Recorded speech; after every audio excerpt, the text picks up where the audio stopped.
Ikaw, Panginoon, ang sandaan, ang buhay at ang katotohanan.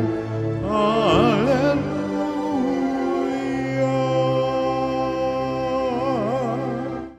Sumainyo ang Panginoon. At sumaiyo rin. Ang mabuting balita ng Panginoon ayon kay San Lucas. Papuri sa iyo, Panginoon. Noong panahong iyon, sinabi ni Jesus sa kanyang mga alagad, "Naparito ako upang magdala ng apoy sa lupa at sana'y napagningas na ito. May isang binyag pa na dapat kong tanggapin at nababagabag ako hanggat hindi natutupad ito. Akala ba ninyo'y pumarito ako upang magdala ng kapayapaan sa lupa? Sinasabi ko sa inyo, hindi kapayapaan, kundi pagkakabahabahagi. Mula ngayon, ang 5 katao sa isang sambahayan ay mababahagi, 3 laban sa 2 at 2 laban sa 3. Maglalaban-laban ang ama at ang anak na lalaki, ang ina at ang anak na babae, at gayon din ang biyanang babae at manugang na babae." Ang mabuting balita ng Panginoon. Pinupuri ka namin, Panginoong Hesukristo. Umupo ang lahat. Isang mapagpalang gabi po sa inyong lahat. Ngayon po ang unang araw ng ating Triduum o 3 araw na pagnonobena para sa karangalan ng Mahal na Birhen ng Santo Rosario. Ngayon po ay October 27, no? At halos 26, bukas pa pala yun. No? Halos 4 na araw na lang, no, ang atin pong masinsinang pagdarasal ng Santo Rosario. No? Dito sa ating parokya at dito sa Soledad ay gabi-gabi inihikayat natin na makibahagi, makiisa ang mga tao, mapa-online man, lalo tigit yung mga naririto sa paligid na magdasal ng Santo Rosario. Kasi kailangan natin ng tulong ng ating dasal sa pamamagitan ng Rosario, lalo tigit na ngayon ay medyo maraming lugar po sa bansang Pilipinas ang nagkakawatak-watak na. Dahil lamang sa barangay election.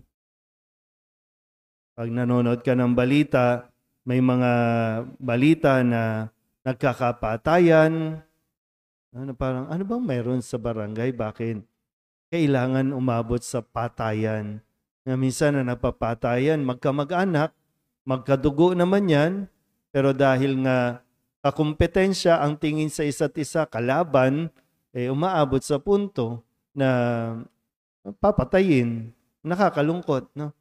Na pangyayari. Pero yun ba ang gusto o yun ba ang ipinaparating ni Jesus sa ating ebanghelyo ngayon na maglalaban-laban?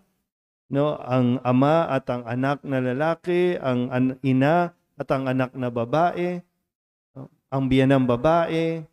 Yun ba yung sinasabi ni Kristo na maglalaban-laban? Pero dahil ba ito kay Kristo o dahil sa politika?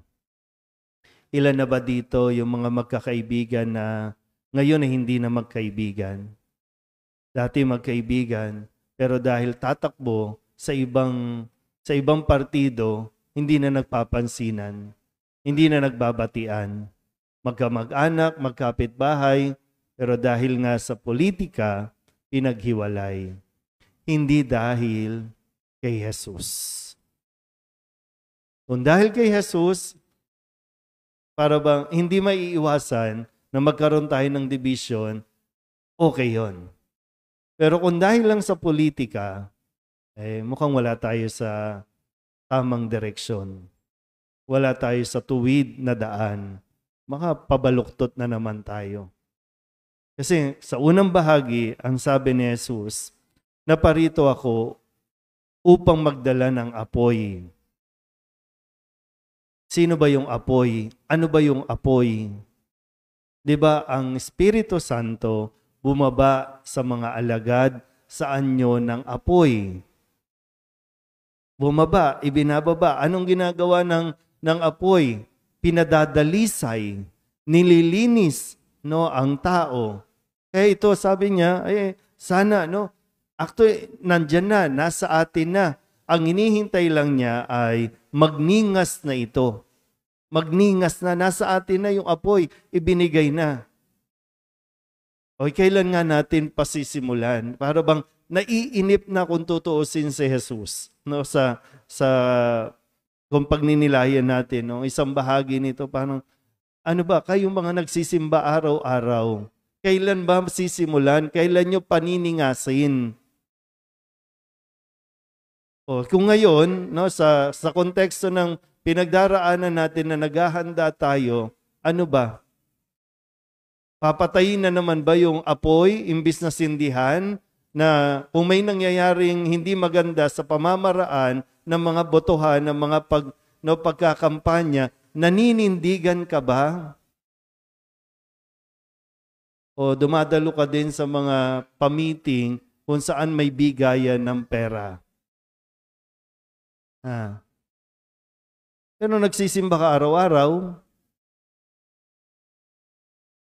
Sa lahat po ito, no, sa napakaraming lugar sa Pilipinas, parang ganito ang umiiral. Na kapag nasa simbahan, nandyan yung ano mo, yung para bang energy mo. Wow, praise the Lord, amen. Ay, ang sarap naman pakinggan ng salita ng Diyos. Pero pag lumabas na, wala na naman. Hinahanap ni Jesus yung sana na pagniningas na yung apoy na ibinigay, yung maging matapang ka, yung marunong ka ng manindigan na hindi ka tatanggap ng suhol, hindi ka tatanggap ng pera, na titingnan mo talaga yung karakter, titingnan mo talaga yung paraan ng pagpili.